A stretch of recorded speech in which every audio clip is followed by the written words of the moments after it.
Hey. I had a student ask about some R&B kind of songs, and I don't know.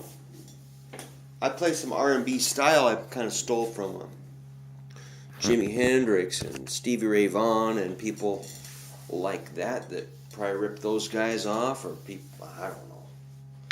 I don't know how it works. It just comes around. Alright, but let's just try some.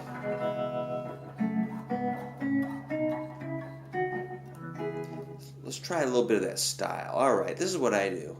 If I'm playing with a band of some sort and somebody's strumming an E chord,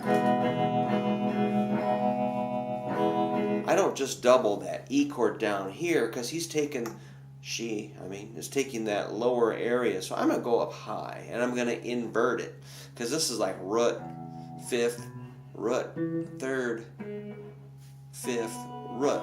I'm going to invert those intervals and do, instead of starting on a root, I'll start like on a third. And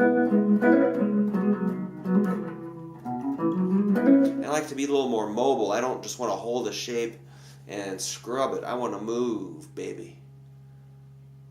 I can't be held down. Okay, this is going to be cool. We're going to take an E chord up here at the 7th and 9th frets.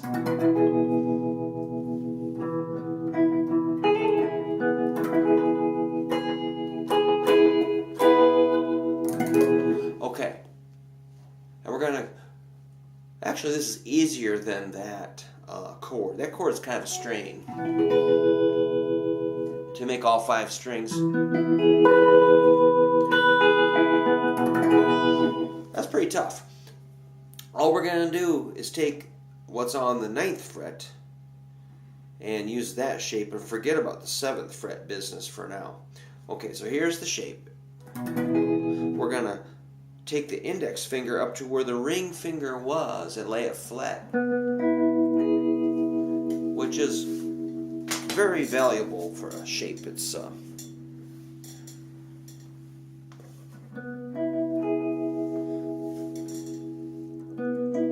I'm hitting the 4th string, 3rd string, and 2nd string. And okay, that's an E chord. It's what you got there is a 5th interval, a B, to a root, an E, and a G sharp. Compared to the low E down here in this.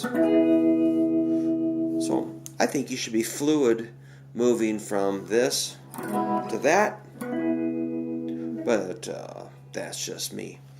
Okay, so let's say you're following along, you're playing along. Now comes the action where we go.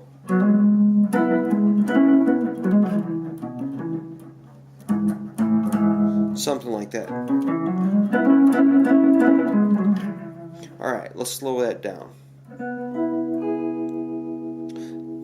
First thing I'm going to do is get my ring finger ready to hit the A string, the 5th string, at the 11th fret. So that's going to be 11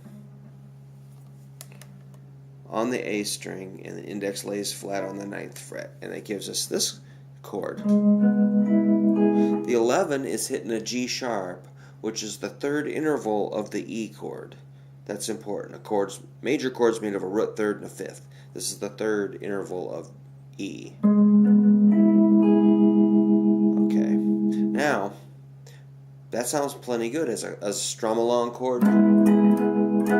If you're a strummer, strumming's great. But if you're a picker, you might want to hammer on into that.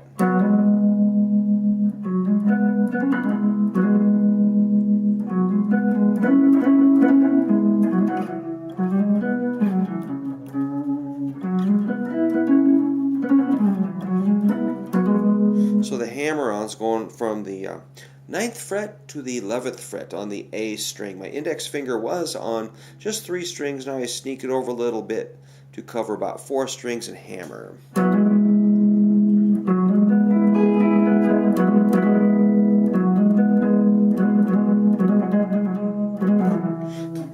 want to slide down to the root at the 7th fret, hammer on, pull off, slide.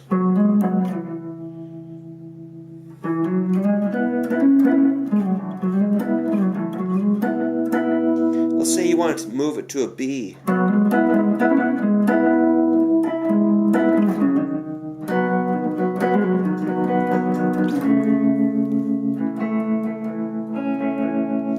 I did E, B, A.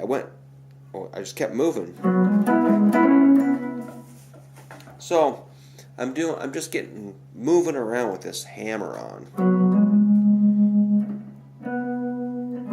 And another hammer on the 4th string.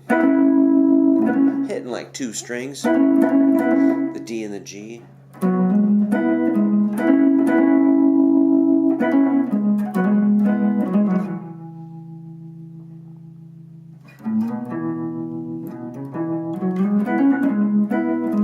And you can move the whole operation to the the B chord, which is down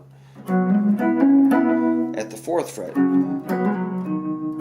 Then an A.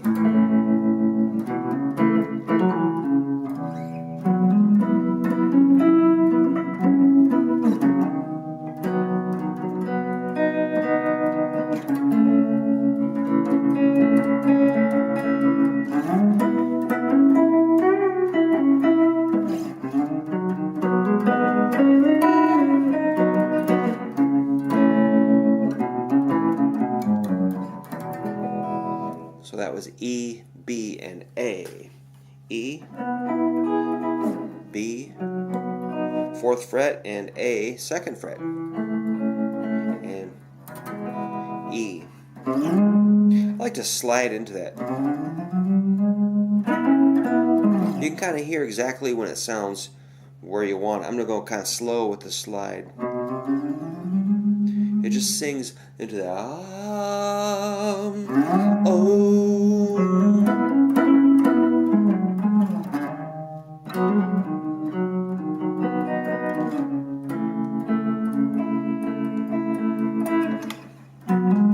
There's all kinds of stuff you can add to this, like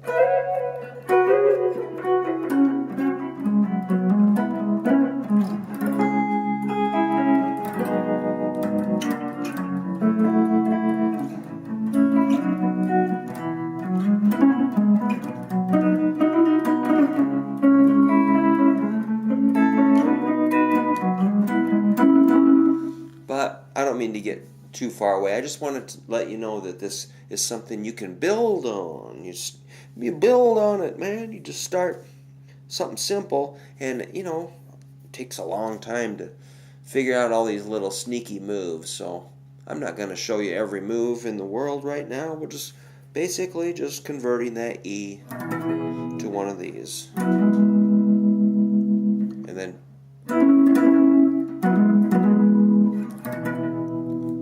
nice start.